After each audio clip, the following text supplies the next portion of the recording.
Pangit.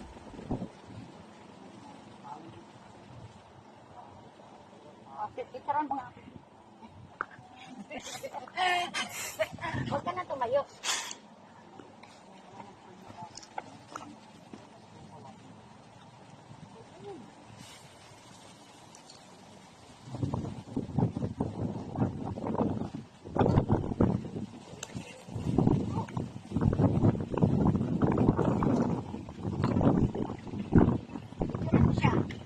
Ayan na po siya, busy-busy sa chat ni Ernesto.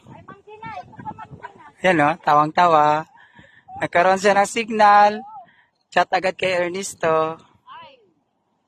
Nagagalit na nga. O, di ba? Sabi niya, nagagalit na nga eh. Ay, tara na! Baba na tayo! Ay, papicture pa tayo dito nga. Papicturean mo na. Talaga to, hirap ka na nga ano dyan. Hindi. Maano ko, ay, kulang yung ano ko. Ma'am Gina, baba ka na dyan. Huwag ka na mag-picture. Picture na tayo apat. Tawa-tawa ka pa. Alit, nanay mo, muntik naman. Kawatik na akong mahulog sa dagat.